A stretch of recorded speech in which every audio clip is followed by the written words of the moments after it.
Dianne. Hello and welcome to Biters. And this is Marnell, and I have a feeling this episode is going to go off the rails. Oh my god, that's a terrible pun. I worked on it for like a minute. So we are here tonight to talk about Train to Busan. Wow. Yeah, I've got to say, I really, really loved it. I will confess, the first time I sat down to watch it, I was like, I'm so not in the mood for subtitles. So I had to sit down and watch it again when I was in the right headspace, but it was really good.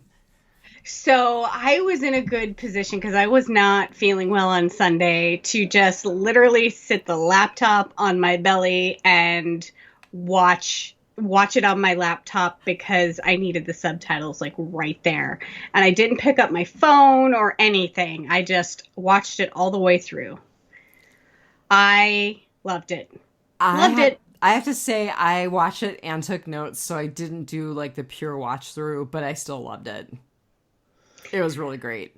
It was. I had actually never heard of it until you and Steve talked about it, I think before or after or both or during the last podcast. See, I had heard of it, and it was kind of on my radar as something that I should eventually watch one of these days, but I never did. So I'm glad that we finally watched it. I am too, and I'm like all about the Korean films now. Like, I am totally flipping through everybody's filmography on our cast list, and I'm like, yeah, I need to see that. Yeah, that looks good. I want to watch that. Okay, so there's a Korean film from the 90s called Eat, Drink, Man, Woman, which I've heard of it. Totally not a horror movie. It is a great movie. I love that movie. It's one of my favorites. Is it like an Eat, Pray, Love? No. Okay. It's actually, so it's really a foodies movie. It's a romance, but it's also a foodies movie. I will have to be in a mood for that one. It's really great. It's a great movie. This really makes me want to watch Parasite. I haven't seen that yet. It does need to be on my list. Yeah. Yeah. All right, so give me your rating of Train to Busan. I really, really liked it. I rated it a 4.85. Minor leaks in the biotech district. Just a minor leak. Just a minor leak. So we were very close. I rated it 4.75 elderly sisters out of 5. Oh, those two. Yeah. Oh. So, spoiler alert, if you have not watched the movie, please stop listening and go back and watch the movie on Netflix. And I think it might be on Amazon Prime, too. And seriously, go watch it because it is totally worth 2 hours of your time. It is. And we're also going to spoiler the trailer for Train to Busan 2 that's coming out this year. Peninsula.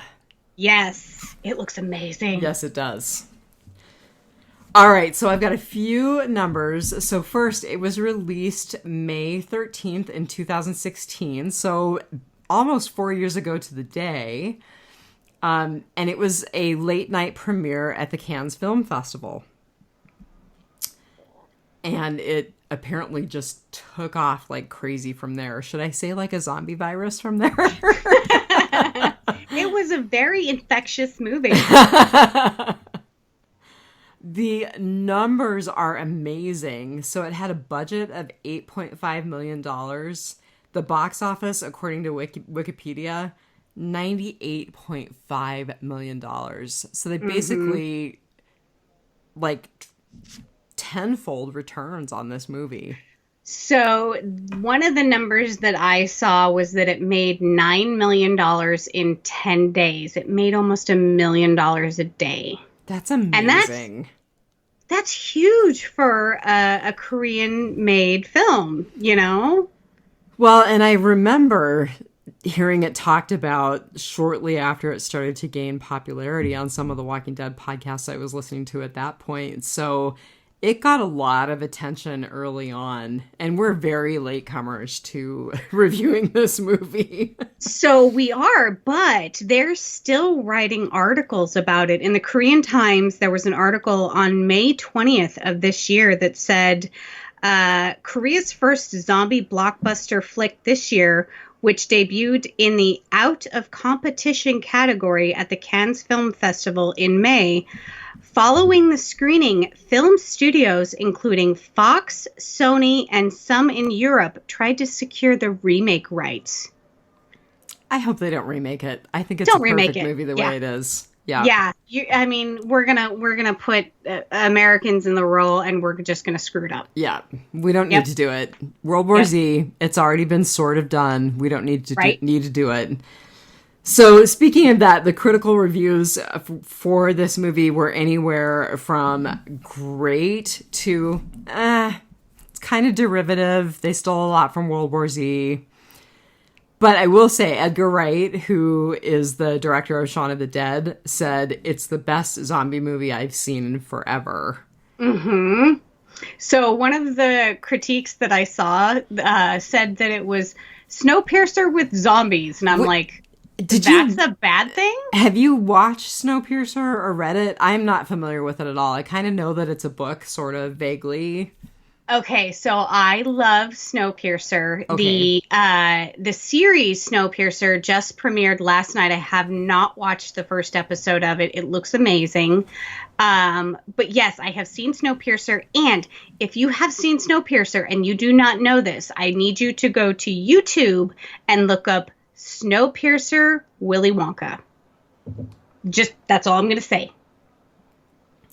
I probably won't, but I highly recommend that our listeners take your advice. there is a connection between the two movies that will blow your mind. Oh, weird. Okay. And it's really just a fan theory, but even Chris Evans was like, maybe. Wasn't it a book by Neil Stephenson or Stephenson? Does that sound right? You know books better than I do. Because that's how I'm thinking I know it, but I don't know that for sure. You know how this works. You're the book person. I'm the movie person. Right. And I'm totally comfort reading. I'm reading a Catherine Ryan Hyde novel right now because it's total comfort reading. Let's see. Snowpiercer. So it looks like it was a graphic novel. I could see that. And it looks like actually it was a 3-novel series, book-wise. Anyway, back to Train to Busan. So I am going to totally blow all of these Korean names, and I apologize to anyone of Korean descent up front. I'm sure I'm going to slaughter them mercilessly. Okay, we can't even pronounce John Bernthal, so you know what you're in for. And I also think that I probably have some of the names wrong because I think that the way that it works is that their family name should be first and then their given name should be second. So like when I'm referring to the writer, it should actually be Park Ju-suk. Right. And our featured cast member, I have seen his name two different ways. He has 3 different names, but I've seen 2 different iterations of it. So yeah, we'll get there. Yeah. So we're going to completely blow it. So sorry in advance. So we'll say the writer, Park Ju-suk, wrote Train to Busan, wrote Peninsula, the upcoming sequel, and then wrote a movie called Hwaiyi. I don't know if I'm saying that right. And the subtitle is A Monster Boy. And when I looked it up, it said it was kind of a gangster crime film, but the main character has 5 different fathers. I'm not sure how that works, but it sounded kind of interesting. Yeah. I mean, I guess if you don't know the paternity and there's a short time frame for mom, then yeah. Yeah, so I don't know. And to be honest with you, it's probably not a movie I'm going to seek out. just because I'm kind of fried and crispy at the edges right now. But yeah, there's another movie that's not related to Train to Busan that was written by the same writer. And our director has credit for writing the screenplay for the movie. So our director, and I'm going to blow his name, is Yeon Sang-ho. Yeah, Yeon Sang-ho. Okay. And on IMDb, it's Sang-ho Yeon. So. Okay. And I'm going to say that, once again, I don't recognize anything he's done, and I'm sure it's just because it's Korean cinema. Right. But I will say, when I was reading his biography, he wrote a movie called Seoul Station that came out about a month after Train to Busan, and it's actually an animated movie that's a prequel to Train to Busan. Yes. So that sounded really interesting. I may seek that out. I kind of looked for it on not Netflix, YouTube, and I'm not entirely sure. I haven't clicked on any of them. I don't know if they're critical reviews of them or if they are the full episode. So, and it's only 10 minutes long. So, did you look for it on Amazon? I did not. No. Let me take because I always forget about Amazon.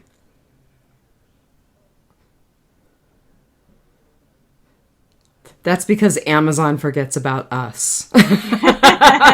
Because Alaska is now a third world country as far as Amazon is concerned. Yeah. My packages have a tendency to circle the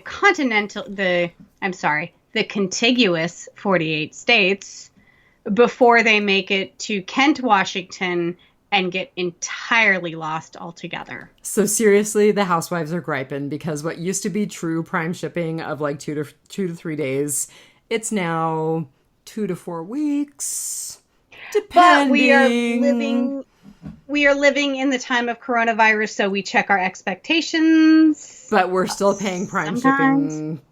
Yes, we are. Membership. So yeah, there you go. Okay, Seoul Station is on Amazon Prime. And it looks like it's actually an hour and 32 minutes. Whoa! Yeah. What I was reading was off. Yeah, and in the animated prequel to Train to Busan, a father hunts for his daughter in the midst of a zombie outbreak.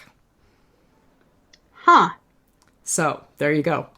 It is on Amazon Prime. You can watch it if you've got Amazon Prime for free. And I will probably seek that out because I like this movie so much. Well, and if you have watched Train to Busan, you know it cannot be the father and daughter that we watched. Right. I will say the only other thing that I had written down about the director is that he was born in 1978, so he's a relative baby as far as someone with this kind of talent. And he has a degree in Western painting. Whatever that is. Wow. Interesting. Oh, and Train to Busan was actually his first live-action film. Everything before that was animated. I did read that. So, what a way to break out, huh? Yeah. Yeah, I mean, to have the biggest hit in Korean film history. And a massive global hit as well. Right. Yeah. All right. Tell us about our featured cast. So, like I said, our featured cast member is a man of 1,000 names. So if you look him up on IMDb, his name is Dong-Suk Ma. And if you look him up on Google, his name is Ma Don-Suk. So his American name... Don Lee. Don Lee. Okay, so, but not to be confused with the Korean novelist Don Lee, who was born in the same year. Do not go to Don Lee's Wikipedia and think that you are watching or reading a Wikipedia about Ma Don-suk. So I almost made that mistake. Interesting. That would have been super embarrassing. That would have been a huge corrections corner. So our featured cast member, who I'm going to call Don Lee because it's just way easier And less for us. painful for you to hear. Right. This is kind of his breakout role, except that he's been in Korean film for 15 years. Right. He's got 53 acting credits. Yes. And he is also a personal trainer to some MMA fighters. So I was super impressed with his strongman abilities in the movie. Oh, and he had some serious guns. It was completely believable, Yes. though. Dude is stacked. Yes. And So he is and I didn't get anybody's names right in the movie. I'm embarrassed to say I didn't write down any names other than Suan, the little girl. But he is the guy who was the kind of working class dad to be with a pregnant wife. Right. Just so we get kind of squared away with folks who he was in this film. So the name in the film is Sang-hwa, I think is how you say it. Okay. So yeah, he was the working class father to be. And he was absolutely my favorite character in the movie. Yes, I loved him. So he has had quite a bit of success. Like I said, he's been working for 15 years in Korean film and TV. But he had been criticized for a very, very long time for basically playing the same guy over and over. But since his success in Train to Busan, he has broken out in a lot softer roles. And so one of my favorite things that he has done recently, I have not sought it out on YouTube, but I'm going to because I need to see it.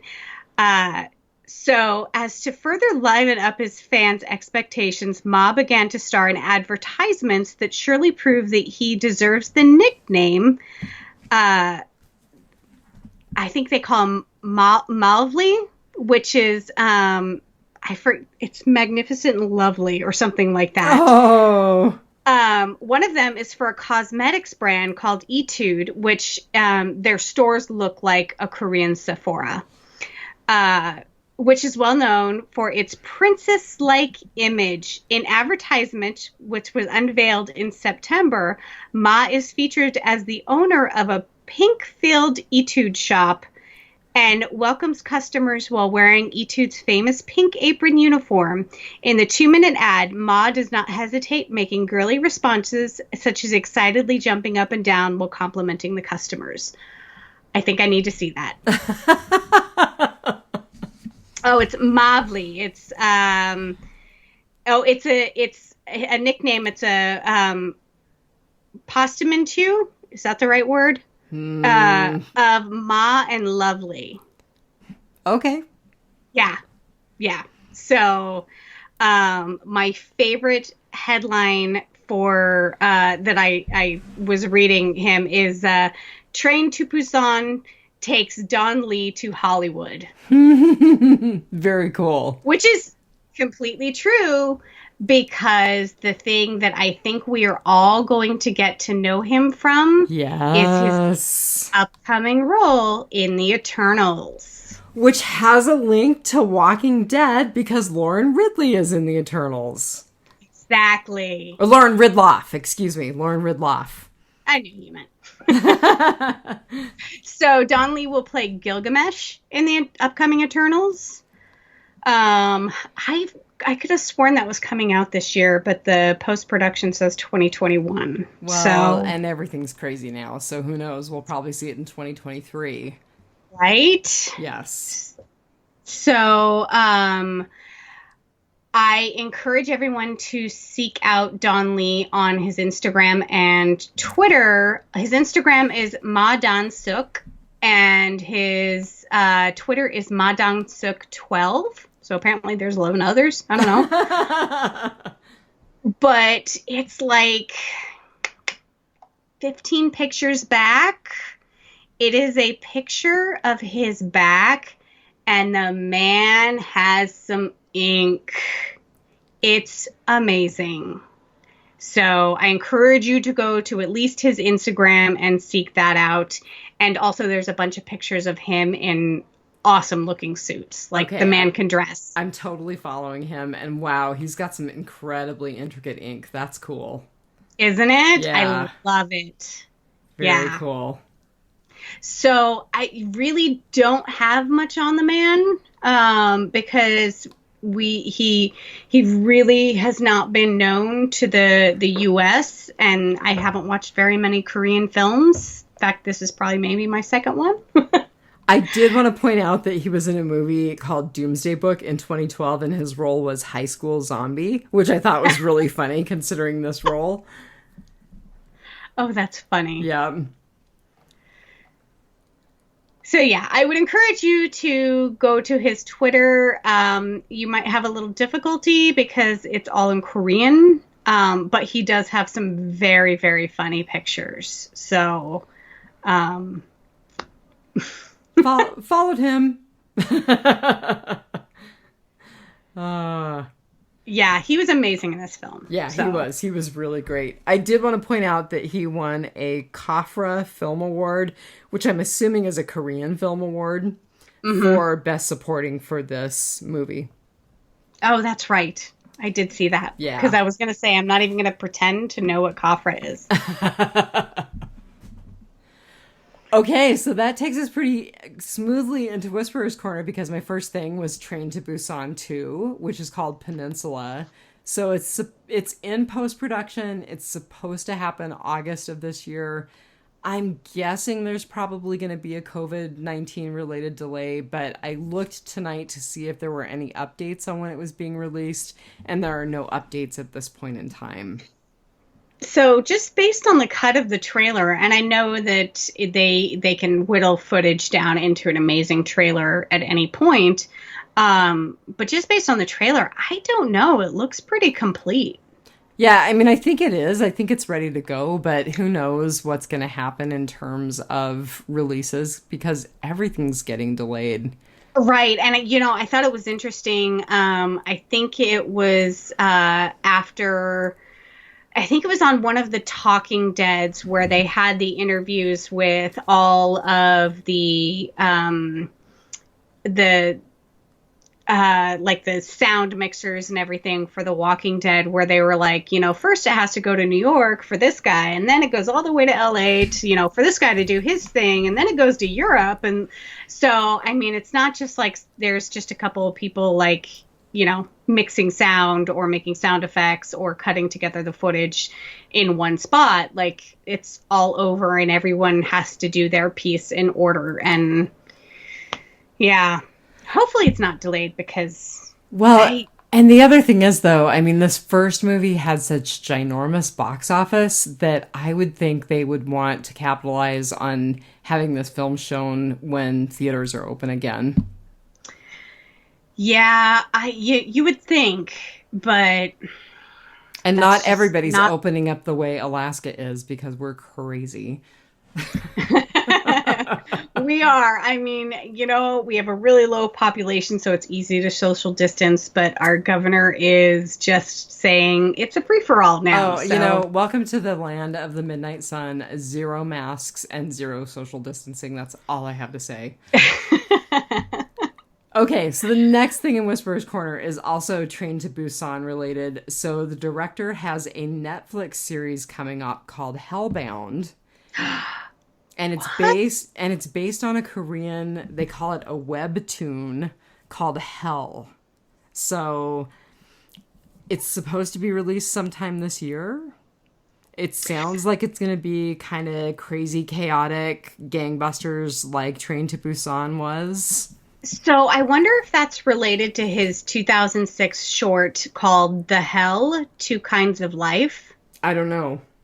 I'm going to see if I can find out exactly when it's going to release on Netflix, because sometimes they'll actually give you a drop date. Well, I'm just going to, going to probably kind of try and catch everything this guy does, because Train to Busan was amazing. Mm-hmm. All right, so there is nothing more up to date in terms of when it's going to drop, Yeah. but definitely going to be looking for it. It's based on a Korean webtoon whose story is about surviving under social chaos when a group of supernatural beings appear and condemn people to hell. A new religious group interprets them as the will of the divine. Oh, I'm here for it. That sounds awesome.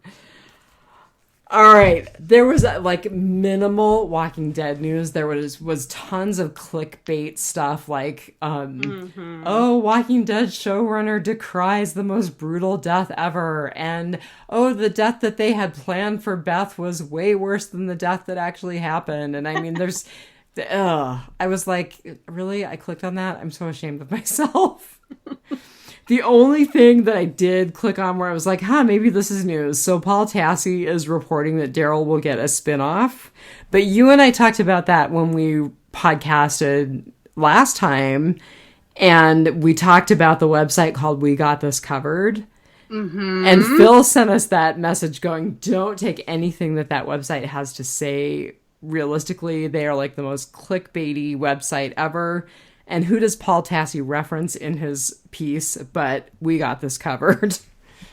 So I'm retracting any certainty that Daryl is getting a spinoff, and shame on Paul Tassi for not knowing. I mean, if a housewife from Alaska knows, then come on.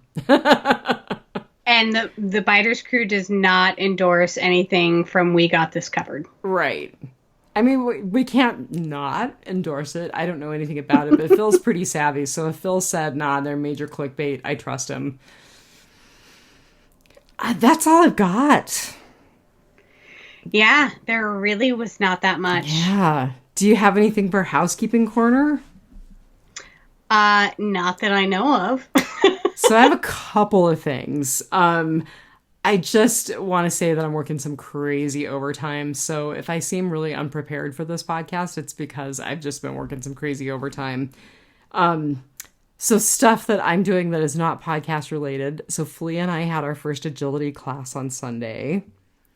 For those of you who are keeping count, Flea is the newest. I'm not sure how many dogs I have. I don't want to know. I try not to count that high. It's really nerve-wracking. But he has 2 speeds, sleep and go.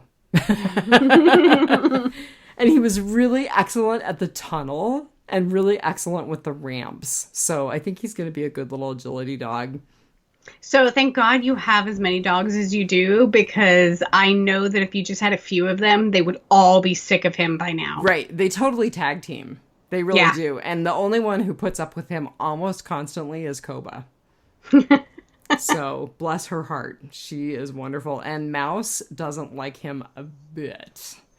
He gets close and she growls at him. Okay, she was the baby until he came along. No, she's still the baby. Yeah. The other thing that I wanted to share, because I think everybody needs this cookbook in their life, I bought this cookbook called The Thug Kitchen Cookbook. It is your sweary, plant-based food cookbook. Seriously, if you are offended by F-bombs, do not buy this cookbook. If that appeals to you, buy this cookbook, because these guys are hilarious. Oh, that's awesome. It's an amazing cookbook.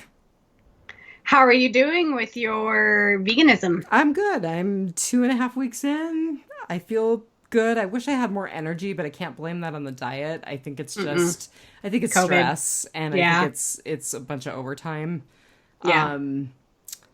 No, I'm doing okay. I don't really miss anything. You don't miss bacon? No, I really don't. So I have to tell everyone that I ruined Dianne and her husband on figs. This is so funny. So I have to say one more thing before you say this, because it leads into that. I did not realize that honey by most people is not considered vegan because it's exploitation of bees. And I was like, no, drawing the line there. Sorry. Sorry, probably not giving up honey. You can take my bacon, but you'll never get my honey. Right. So then you said that figs aren't vegan either. And I was like, what? So there's two classes of people who know this and people who had no idea. And I found this out about 5 years ago. I was actually buying figs at a farmer's market when I was visiting our other housewife down when she lived in Oregon. And so figs, the fig fruit is only becomes an actual edible fig fruit when a certain kind of wasp burrows into it and dies. And so when you are eating a fig, you are eating the desiccated corpse of a wasp along with your fruit. That's really disturbing. And not because I care about wasps. I just am really not interested in eating them. Eating bugs. And I was really, really searching for fresh figs. But now I'm really not. You know what? I was like, for a hot second, I was like, ew. And then I was like, no, figs are delicious. I love figs. I can't honestly say you've utterly ruined them for me, but I definitely am not like, I have to get fresh figs like I was before. You will never look at figs the same way again. I apologize. I won't. You definitely, you put a crimp in my style, man.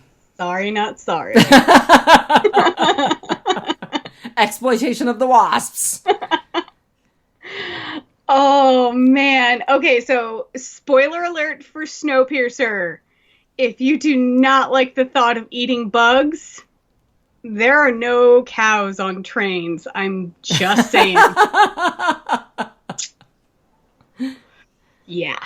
And I just want to say again, I'm not saying people who eat meat are bad. I'm not one of those people. I'm not going to point at you and judge. This is totally a personal decision. This is totally mostly a health, somewhat a social decision. Yeah, not pointing fingers. You do what you got to do. This is just for me. And look, I'm not saying anybody who eats bugs is a bad person. Because they are the protein of the future. They're way healthier for the environment and way healthier for the person eating them. If you eat grubs instead of steak, it's just better. I can't have my food having a face. So you're gonna have to make like cricket tacos or something. Like I can't see it. Okay, this is really deep in the weeds, but I actually was looking at dog treats the other night because, of course, when you're training a dog to do agility, the treats need to be amazing. There are cricket treats for dogs. Mm-hmm. I don't think we're going to be buying those for Flea. No, probably not. But I did warn everyone that this podcast was going to go way off the rails. So you did. Here we are. Here we are. Well, I don't have anything else. I don't have any new podcasts. I don't have any new series. I'm kind of fried. I'm kind of crispy. I have one series and it is food related. So I found it on Sling, but he started out as a YouTube kitchen guy. It's called Struggle Meals. And it's just this guy who basically makes meals from kind of whatever you have in the kitchen, and his sauces and seasoning is from the packet. I think it's called the packet drawer or something, and it's this drawer you pull out, and it's all the little individual packets of like soy sauce and sriracha and mayo and things like that. And so his measurements are in packets. Like it's like 2 packets of mayo and 1 packet of sriracha and a packet of soy sauce. Oh my God. So it's basically Struggle Meals is for like anyone who has a struggle with income. And I think it started out with him being like a college student with student loans. And he's a chef by trade now. But he makes the most amazing looking meals. And like you, my other half and I have been trying to eat a lot healthier because we got some disconcerting news from the doctor. So for both of us. So we have been looking for some more healthy meals, and he does a lot of healthy meals. There's a lot of his meals that are meat free. He does a lot with like chickpeas and zucchini noodles and things like that. So, and he does do a lot with meat. I mean, there is an episode on steak, so don't get me wrong. But his show is just, it's so amazing. And it's just, if you've ever watched the show Good Eats, it's Good Eats without the science. So, go ahead. And he swears in it. So. I was just going to say, I absolutely have to tell you, so this is totally off the rails again, into the weeds, but I did some curried lentils that were amazing. I love lentils. They were and pretty curry's amazing. Pretty good. Oh my gosh, yeah. I'll have to send you the recipe. I love like spicy chickpeas as like a snack. So yeah. Yeah. So you can eat healthy and you know, it can still have flavor. I promise. And you can eat bugs and it will still have flavor. Right. Like I said, cricket tacos, man. No thanks. Grub burger? What burger? Grub? No. No, not vegan. You know, I didn't think I was gonna like sushi, so I can't say never. Like, I basically, as long as I don't see a face, I'm good. Yeah. No. No, I will tell you that I did try.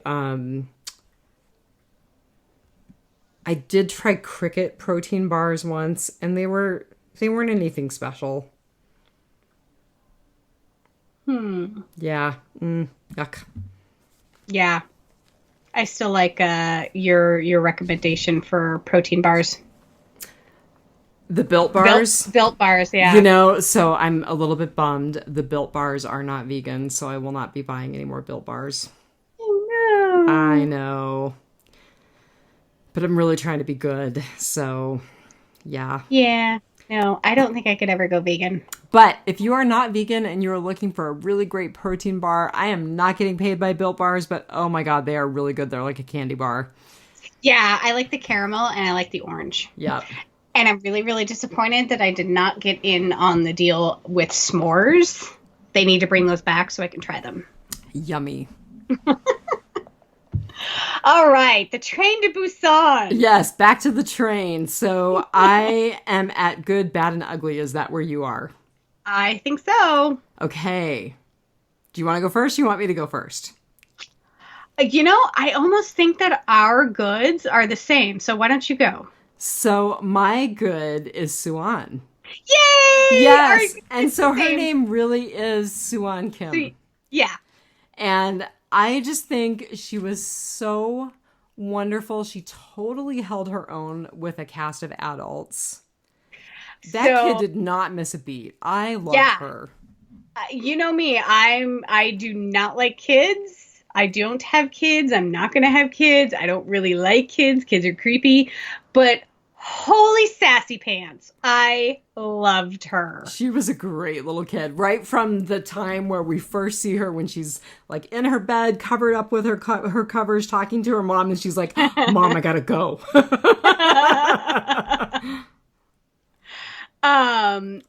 So I absolutely loved when she was on the train, and I think it was his name is Yeon Suk in the movie. He was the COO of the Stallion evil guy, Express, the really the evil bad guy. Yeah, the bad guy. He was like, look what happens when you don't study hard at school. And she's like, my mom says whoever says that is a bad person. That was one of the things that I loved about her character, and that I think is probably true for the kid who plays this character, is that she totally called all of the adults out. Oh, yeah. She did not let the adults get away with any bull. Nope.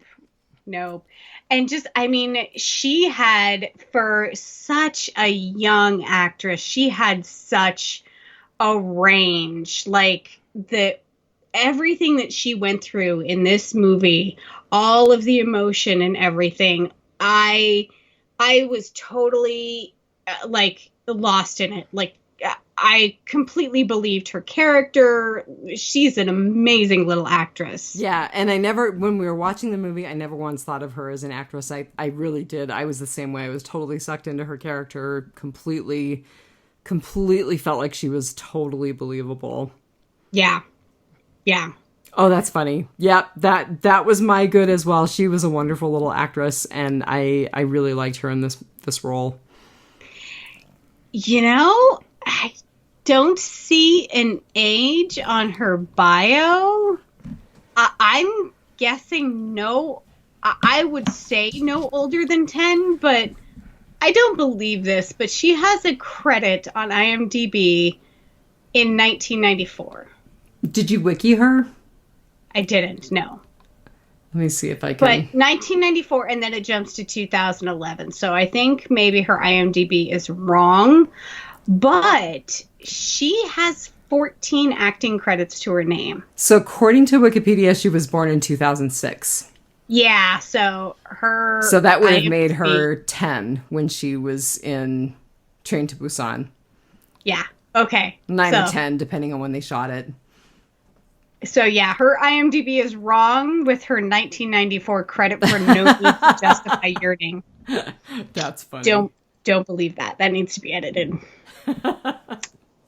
But yeah, she was my good. I absolutely loved her as much as we loved Don Lee's character. I just, yeah, she stole the show for me. Well, and really honestly, I loved the character of Don Lee's wife.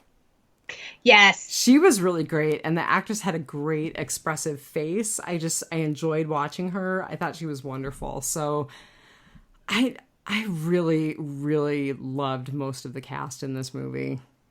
Okay, so Train to Busan 2, did you think that you saw Suan? Oh yeah, that little girl totally looked like Suan. It wasn't, but it totally looked like her. Really? Yeah. It wasn't? No, I don't think anyone from the original movie is in the new movie. Okay, so they're saying that it's not a sequel to Train to Busan, but it takes place in the same universe. So I'm I'm kind of disappointed they're not calling it a sequel. I would absolutely love to see Suan 4 years later. Suan, yeah. And the woman Seong. Yeah. I would love to see both of them because the little girl was in the passenger seat of the car, so who was driving? Like, it would just be great. But yeah, I don't know. Maybe we're better off not knowing. We can create a good life for them in our heads. Yeah. Although it's not looking good from the trailer. Honestly, I thought that this was going to be one of those where everyone dies in the end. I really thought that sniper was going to take them out. Oh my gosh, I'm so glad you brought that up. I mean, that was totally part of my writing potpourri, but I was sure that we were going to watch both of them get slaughtered at the end, and I was just going to be heartbroken. Okay, and so I have to warn you, if you go down the rabbit hole that I did on YouTube, and you click on the one that's titled Train to Busan Alternate Ending, it is not an alternate ending for Train to Busan. It is a parody alternate ending. Okay. It's actually really, really funny.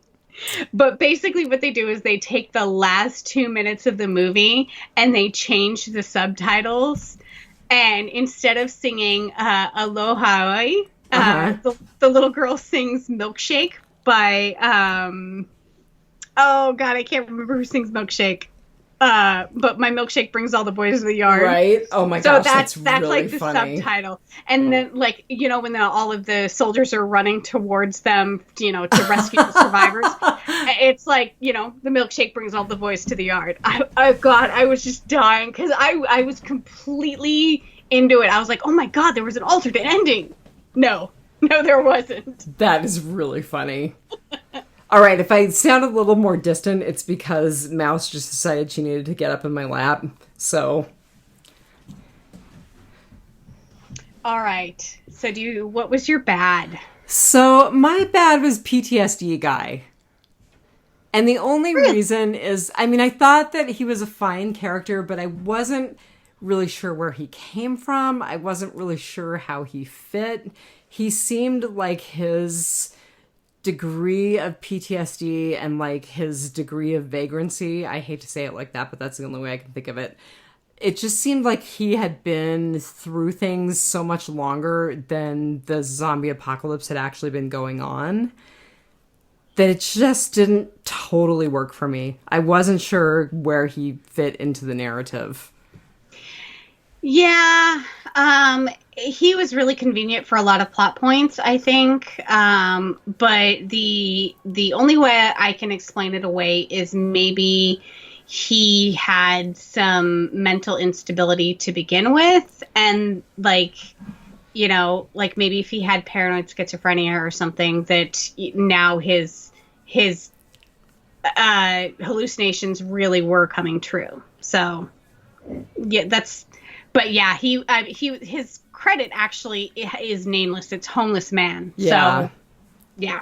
So I didn't dislike the character. I just didn't see, he didn't fit into the narrative the way everybody else did. Yeah. And the girl that starts the outbreak on the train, we will get into that in our writing potpourri. Oh yeah, because I would love to know more about her and like where she came from. So maybe you've got a scoop. I don't. Oh, okay. Well, there you go. I have a critique. So what was your bad? Okay, so my bad was entirely The girl technical. who came kind of entirely technical in the zombie film. There were a lot of exceptions made to their own rules. That might be able to be explained away, but IMDb did point them out in their, I think their trivia section or their goofs section. That is so funny because I didn't look for it. I didn't see any. It was totally seamless for me. So spoil me. So there was a couple of things, and they were very, very minor, but I was like, what?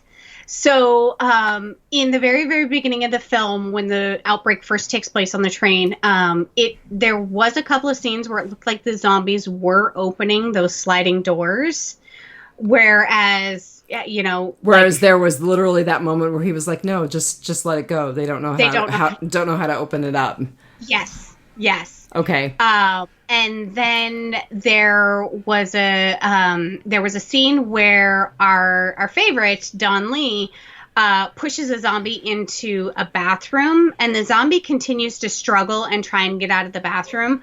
Whereas we see later in the film that as soon as the zombie, as soon as it gets dark, right? Well, I can't even see. Like even if they cover up with the newspaper, they automatically calm down and become docile. Okay. So there was just a couple of scenes like that, and then when the two sisters, when the I'm going to call them the Gill sisters because one was In Gill and one was John Gill. When the one is a zombie and the other one, sees her as a zombie, the one who is a zombie is completely docile. Yes. She's not beating down the door or anything like that. She's not crazed like the World War Z 28 Days Later zombies that, are in this movie. I was going to say, which all of the other zombies in this movie are crazed. Right. Yeah. And then my very, very last one where it took me out of the moment was our villain Yeon Suk. At the very, very end, it seems like he was very lucid for way too long after being bitten or exposed or whatever. And I have to tell you the whole thing about, like, Take Me Home to My Mommy, She's in Busan.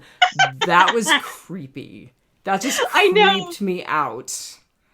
Yeah, he was the best archetype villain, and I will mention him in my ugly also, but there was just a few times where I was sort of taken out of the moment because they violated their own rules. And so I kind of have maybe a way to explain away some of it, in that we see in the beginning of the outbreak, the zombies maybe do have a little bit of recognition left over for, I mean, literally just a few minutes where they still understand how doors work. They still recognize people, things like that. But Right. It it's does seem very like their fleeting. transition to zombiehood, it seems like there is a blurry time between their humanity and their full transition into being a zombie. Right. So Yeah. maybe we can explain it away with that. So that was my bad. So it was a very, like, for me, it was a very, very minor bad because overall, the movie was amazing. And as much as I would hate them in real life, I love fast zombies. You know, that leads perfectly into my good. So my good was the You mean you're zombie, ugly? or my ugly, which is a good ugly. So there were some amazing zombies. These zombies would get an A+ in Greg Nicotero's zombie school. I And mean, we start out with oh the zombie deer, like just that movement yes, it makes when it oh reanimates. the Oh, reveal of that is the reveal is just perfect. and so we are working on Mira Grant rules where Right. any mammal over 30 pounds can become zombie. Right. I totally thought of you, and I thought of Mira Grant when when that deer reanimated. So yeah, that was an awesome reveal of kind of where we were headed with this movie. But really, the zombies were incredible, and I know that there are definitely some people who will argue that they were derivative of World War Z, but I loved them. I also loved World War Z, to be fair. So Yeah, I did too. yeah. I've heard the critique that it, was nowhere near the books, but No, I'm yeah, zero relationship to the book, but that's okay. It was still a great movie. apparently there was supposed to be a sequel too, so that was supposed to bring it closer to the movie, but or closer to the book, but yeah, don't know if that's ever happening. But yeah, I completely agree. Like just that herky jerky where like Yes, they it's so yeah. creepy. And like the Oh, one zombie that was walking along with its broken arm just totally slung over its head. I love that. And the way that they like fall out of the sky off of the helicopters and they're just broken and they're moving beyond their brokenness. There was definitely some Black Summer vibe going on. and the way that they piled up on the train like ants. Yes, yes. Yes. I And they did yeah. that in World War Z too. So again, I can see where Yeah. people would argue that it's derivative, but I I just thought So the zombies were amazing. but then you can make the argument that slow zombies are all derivative of Night of the Living Dead. Right, So you can. yeah. Exactly. I mean, you either have fast zombies or slow zombies, and these were fast zombies. Yeah. And these were infection zombies. So, infection zombies, I got Diane a poster about zombies. Which I Have you? told, so I looked at it and I was like, okay, this is really awesome, but I actually need to get this framed so I can spend some real time looking at it. And I rolled it back up because I didn't want it to get ruined. I know. I need to get a frame for mine, Yeah. too. And I think I'm going to actually take it in and have it professionally framed so I don't mess it up. Yeah. And so it goes through, I don't know how many different zombie types, but these are infection zombies. Their motive is not to eat, it is to infect the next host, which you see in World War Z and 28 Days Later also. They're not after brains, they're not after human flesh. They just want to propagate the Virus. infection. Yeah. Yeah. What, Yep. yeah, whatever it is, whatever the infection is. Yeah. Yeah. The minor leak from biotech. Right. Oh, so my bad, You're ugly. or I'm sorry, my ugly is either good or bad. I don't know. You always do that. No, I really don't know. So this is the part where Marnell sides with the villain. All right, hear me out. So when we see Yon Suk, the COO of Stallion Express, our pompous villain, tell the young cheerleader, Jin Hee, that basically we're not letting them into car 15 because they may be infected. I mean, how could you battle all the way through the train and not be infected? And, if you think about it for about 2 minutes, he's kind of got a point. I mean, there's like 25 survivors in car 15, and you got five people on their way, and they've battled through God knows how many zombies, and not one of them was bit or scratched or infected, or how, you don't even know how this is spreading. And so he's kind of got a point that maybe we shouldn't let them in. Okay, however, there was that space that's between cars. The vestibule, there's a door. They called it. Yeah, exactly. If he would have told them that they had to stay in there, that they were not allowed entry into car 15, that they had to stay between car 14 and car 15 in the vestibule, that you had to quarantine until we were sure that you weren't infected, because the infection obviously seems to spread very quickly, then, he wouldn't have been responsible for about 5 deaths that I counted. But I mean, as much as a a-hole he was kind of right. I mean, there's like 25 people. Are you going to let 5 people in and possibly risk the lives of these 25, including yourself? I would argue that he didn't give a damn about anybody else in that car, that it was all about himself. No, he didn't. Yeah. No. Yeah. And I have to say, it was super satisfying when Suan's dad decked him. Yeah. Yeah. And of course, you knew immediately when he started to be the heel that he was going to die a horrible death. Mm-hmm. Which, I mean, no more horrible than any of the other characters that were infected. But I just, I don't know if I'm a good person or a bad person, but I think I probably also would have been like, do we really want to let those people in? I mean, maybe we'll help them as far as we can by, getting them into the vestibule, but they got to stay there separate from us until we're sure, or until we reach Busan. Like, I'm just saying. So I think the thing that's really interesting about him as a character that we're supposed to see is that's the person that Suan's dad could have become. Exactly. Because she makes the point early on in the movie where that's why mom left. You only care about yourself. Mm-hmm. Yeah. Yep. So I don't know if my ugly was a good ugly or a bad ugly. Am I the horrible person that sides with the villain, or am I the practical person? I don't know, because I don't know how I would react in that situation. I would hope that I would be the person who would be like, come in, get away from the zombies. But I can't promise that. Right. I mean, we're kind of all afraid of a virus right now, and we're all like 6 feet MFer. Actually, right? I was seriously, when I first started watching it, I was like, all right, so I'm having some COVID trauma here. Oh, man, we can read into anything we watch and relate it to COVID, can't we? Right. So all right. I think that puts us solidly into rotting potpourri. It does. And if you hear panting, it's not me, it's the dog, I swear to God. If you hear a pill bottle, I'm on drugs. So I have to say, one of the things that really made me sad and kind of broke my heart early on is that it was so clear that Suan felt like she was a waste of her father's time. Oh.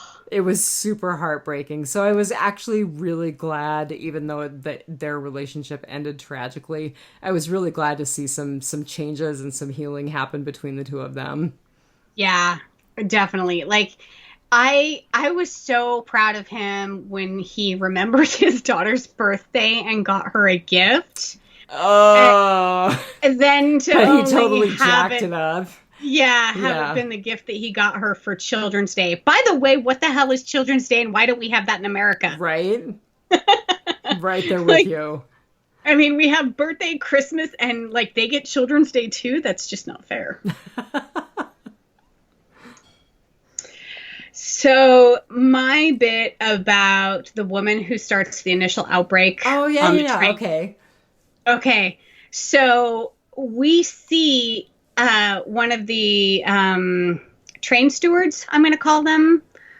He sort of looks kind of to his left, and she whizzes by him like the Flash, and gets into the train without him seeing her, hearing her. And granted, she was super fast, but that was a really empty terminal because this was pre-dawn boarding. It was a really empty terminal for him not to see her running towards the train. Bloodied and messed up. Yeah. Right. I'm just saying, like, that was another point where I was like, okay, I have to suspend my disbelief for a second. Okay, I'm going to skip straight to a major spoiler. So if you're not already totally spoiled, you might want to plug your ears about this one. But the moment when Suan's dad realizes that his company is behind the biotech leak. Oh. Yeah. Poor analyst Kim. Right. Did you kind of get the feeling that analyst Kim was hanging up and going to go hang himself or something? Yes. Yeah, So I did too. The picture that I had in my head was analyst Kim answering he stayed behind like a trooper in his office to keep things running and answering phones. And like at the very, very end, that last conversation when he was like, please tell me this isn't my fault. Mm-hmm. And yeah, it was like, thank you. And like hung up. I was just like, oh God, that guy's about to walk off a building. Yeah. Yeah. Oh, it's so funny. Like someone's performance over the phone evoked so much emotion from the both of us. Mm-hmm. Oh.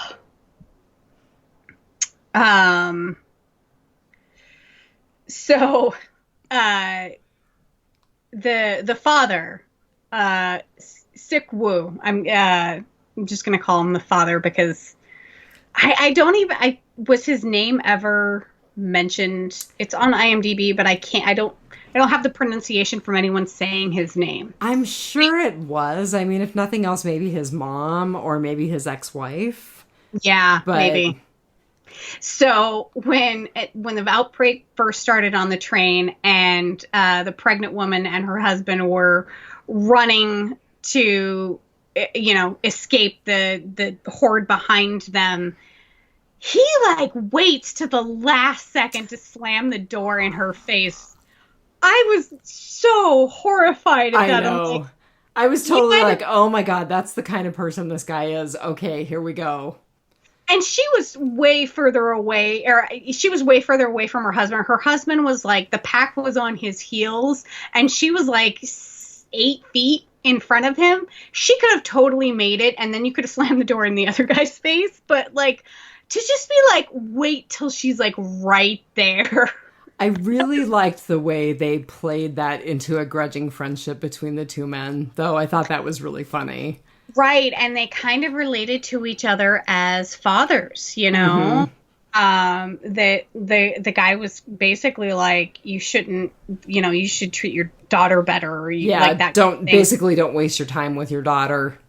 Yeah. And yeah, I was really, really rooting for Don Lee's character, and I have to say I'm sad that he went, but I'm also, like I said, it was one of those things where I'm like, at the very, very end, I was like, oh my God, this is going to be one of those films where they all die. Yes. Yeah. But no, like 2 of them made it out, but the dad didn't make it. So, I'm kind of okay, and I'm really okay. Like, his ending was great when he was on the back of the train and he was remembering the birth of his daughter. Right. And then just his shadow falling off the train was so poignant that I was just like, all right, I'm satisfied with his end. Like, as sad to see as I am to see Suan lose her dad, that was the way to go, though. All right, and another beat that little girl didn't miss. The way that she played losing her dad was phenomenal. Yeah, 10 years old, and to have that sort of dynamic ability is just Like, I don't even think I could pull that off. She's Korea's Kaylee Fleming. Oh, they need to do like a remake of My Girl with 2 girls instead of a girl and boy. A buddy cop movie with those 2 actresses. Right? Love it. Another thing, after the father let the couple into the section of the train, the quick thinking with the newspaper and the water. That was pretty cool. Yeah, I was just like, you go, girl. Like, leave it to at least an impending mom to be that quick on her feet, you know? If they can't see us, they won't be so violent, and just splashing the water up there and pasting the newspaper over it. I was just like, wow. So she was a really great character, but I have to say one of the things that took me out of this movie, and it was one of the few moments where I actually was taken out of the movie, she's running along at one point and her belly is bouncing, and I'm like, that is such a fake pregnancy belly. There is no way a real pregnancy would move like that. She was so heavily pregnant that I was so convinced that at any moment her water was going to break. When they were squished between the 2 trains, I was just like, now is the time her water is going to break. There's got to be some sort of like adrenaline has to be able, like, there has to be something that like prevents you from going into labor right there. Yeah, I don't know. I think the equal is probably possible as well. I'm not an OB nurse though, so, I'm just thinking of like, wild animals where, they're in a fight or flight situation. And if they're that heavily pregnant, like maybe there is something that our bodies can do to like be like, nope, not a good time to be having a baby. Okay, another unsung hero, and you made me think of it because you were talking about being smushed between the 2 trains. Our conductor, he was great. Oh. He was truly heroic, and he got sold down the river by that evil guy. Oh, yeah. He was so selfless in that he's like, I'm going to be on the left track. I'm going to go find a train, come find it with me. Like, yeah. And also our villain killed Jin-hee, which was horrible. Yes. Yeah, that was totally horrible. I felt so sad for her boyfriend. And I can't remember. I don't know the name of the train attendant, cabin attendant, the male one that was trapped in the bathroom. Oh, yeah. Villain. Yeah. Like, he literally threw 2 people to the horde to save himself. Yes. And then the conductor. Yeah. Like, oh. Yeah. Just awful. So the moment that Suk-woo heard his mother turning over the phone, oh man, I was so heartbroken because I'm like, how did she get infected? Like she was probably in one of those high-rise apartments. Like she was safe up there. Like maybe she went to the market or she opened the door to somebody. Like I was heartbroken because I was convinced that she was going to be safe in that high-rise apartment that, like I was just really, really heartbroken for her. And then like the thing he heard last is him or her saying the B word, and I wasn't sure if it was a reference to the little girl or the ex-wife. No, she was talking about the ex-wife. Okay. Yeah, so she was definitely talking about the ex-wife. Oh, yeah. God, that was just heartbreaking. I think I never felt like she was going to be safe because I felt like that was really the epicenter of the outbreak. So yeah, because we first see the fires in that high rise when they're headed to the train station. So yeah, and of course they're headed to a number of different stops and then ending in Busan, and the military had secured Busan by that time, and every place else was basically lost. So yeah, I have a feeling that because I think they started out in Seoul. South Korea? Yeah, I'm not sure. Yeah, I think I read somewhere that the train was headed from Seoul to Busan. So, um, yeah. And that is a real trip, by the way. And I was reading somewhere that you should give it a solid 2 days if you really want to see the countryside and enjoy the trip. You know, I never think of South Korea as someplace I'd like to go until I see it. And what's funny is right before I watched The Train to Busan, I watched the Black Panther. Uh-huh. And the scene where they're actually going to find the guy who stole the medal. I cannot remember the name of their special medal, but like they are actually going to Busan, South Korea. Oh, to that, really? Oh, I didn't realize that. That speakeasy nightclub is in Busan. And so I'm looking at that and I'm like, that's kind of a cool place. Like, I could totally see myself going there. So when I was watching the train and the countryside, I thought that's really beautiful. Yeah. Yeah. So you mentioned something earlier about the zombies dropping from the helicopter. And on my first watch, so when we see that happen, it's footage over the, I want to say, government person talking to on the news, telling people that trust the government, you'll be safe at home, blah, blah, Which blah. I was totally like, COVID. Right, I know, right? Yeah, it's exactly what I thought too. But I at first thought that the helicopter was intentionally dropping the zombies over the populace. Oh no, they were just clinging to the helicopters as the helicopters were trying to fly off. Right, and so upon my second watch, after seeing the zombies pile up on the back of the train like they did at the end, on my second watch, I was like, oh no, those zombies were just hanging on when the helicopter took off and just then dropped off. And like, I was like, oh my God, that is so awful because like you're basically just peppering the cities with zombies. Right. Oh.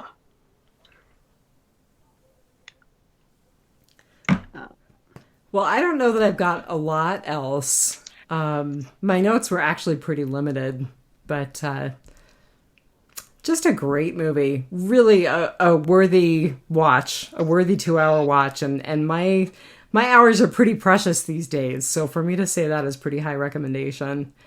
Yeah. And I know that we're all kind of sick of COVID but this, I mean, just it was the right movie at the right time, I think, because I think it like evoked a lot of feelings in us because of COVID.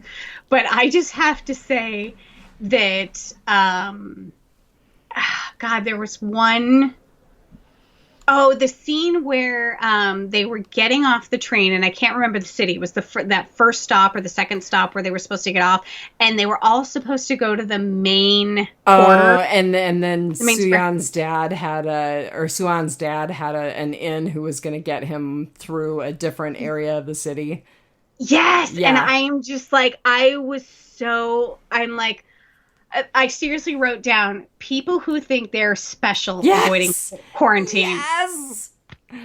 I was so infuriated because I'm just like, you're not special. Like, quit spreading the virus by avoiding quarantine. Oh God.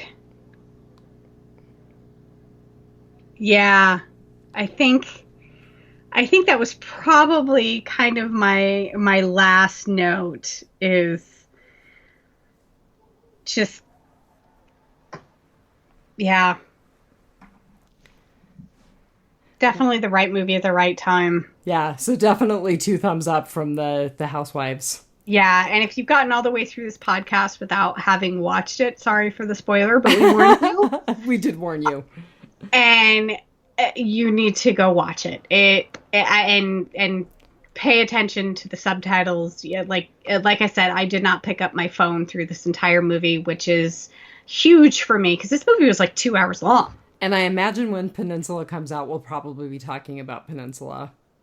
Yeah, definitely. And I really, really want to go watch Soul Station now. So we need to decide what we're talking about next time, but we can decide off the air. Right. Right.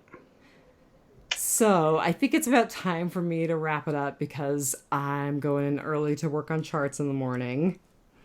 And I have already put in a half week's worth in 2 days of work in 2 days. Yeah. Working from home is going great. And Mouse is pretty convinced she needs to go out. No, my dogs don't need to go out there. Very content being inside because it is pouring down rain outside. It was pouring rain this morning and last night here. I love it. Like, we've had over 70 degrees heat and I am just melting. So for me, the rain is a nice respite. I have a feeling this is going to be a lost summer for me. I don't think I'm going to be spending much time outside. I really should be spending more time outside because we have a 4-year replacement cycle on all of our PCs at work. So whether we want them to or not, they're replaced every 4 years because of warranties and updates. And yeah, so ours were all due conveniently for update this year. So we all got laptops. Nice. So I could go outside and work if I wanted. But I would lose the ability to have 2 screens. So I don't. Plus, it's just too dang hot. Too funny. You're going to die when we go to Georgia. Yeah. Yep. God, I really hope that happens. You and me both, sister. October, don't ruin it for us. Wash your hands, wear a mask, keep 6 feet away. Everyone's still healthy.